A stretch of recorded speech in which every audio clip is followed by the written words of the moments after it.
Hey everybody, welcome to today's show. Today we're going to test some building materials. Larry, what do we have? We're going to test 5 different building materials that are used to finish basements, and we're going to see what happens when they get wet. Oh, we're going to throw them in this pool, aren't we? That's what we're going to do. Excellent, let's do it. So Larry, does the homeowner know what we're going to do to his pool today? Well, sort of. I told him he's making a valuable contribution to science and helping people. You know, he'd like that. Nice, well he's a good man. Let's see what materials we have today. All right, let's check it out. So what kind of materials do we have today we're going to get wet? Drywall. Drywall, sounds like it's supposed to be dry. And then we got water-resistant drywall. It's supposed to resist water? Supposed to. We're going to see what happens. All right. Then this one is a fabric and fiberglass panel. Wow, it looks like a big sponge. And it's made just for basements, supposedly. We're going to see what happens when it gets wet. Okay. I'm itchy from that stuff already. Then we got plywood. Wood. Yeah, that represents any wood that someone would put in a basement. We're going to see what happens. Okay. And then this is a total basement finishing Everlast wall panel. Wow, it looks pretty sturdy. Some foam on there and everything. Yep, it looks pretty survivable in water already, I think. Nice, well let's get them wet. Let's chuck them in, huh? All right, sounds good.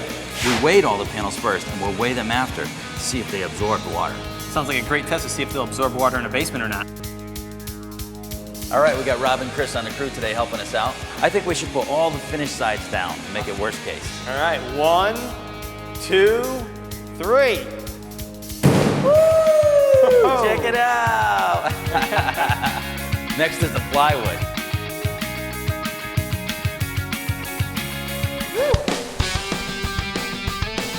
Next is this fiberglass and fabric panel. I don't have too much faith in this thing. And with the water-resistant drywall. Uh-oh. Last piece. All right, this is the regular drywall.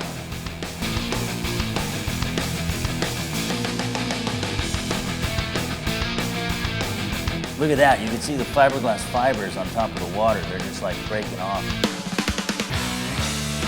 Look at that. It's sinking. Wow, look at the fabric coming right off the panel. Look, it's like the Titanic, this thing. So this is what they call destructive testing. Look at this drywall, Max. Yeah. It's like getting soft. Yeah, we better get it out of this guy's pool. He's gonna freak out if it falls apart in his pool. Yeah. All right. Wow, it came like 6 pounds of water, 7, 8 pounds of water. So Larry, this is the water-resistant drywall? This is the water-resistant drywall. The moisture-resistant drywall gained about 5 pounds, and that's over ½ a gallon of water. Well, that thing must weigh about 250 pounds. It's like a big old sponge. Look at all the water that came out of that thing. This is like the last thing I would want in my basement. This thing like gained 6 times its weight in water. So if your basement leaked like really bad, I guess this is what would happen to your walls. Now this panel obviously didn't suck any moisture up because it's still floating. Absolutely, and it's strong. Yeah, it's like rigid. Yeah. It's not affected by water. Look at that. Wow, that's incredible. That finish is perfect.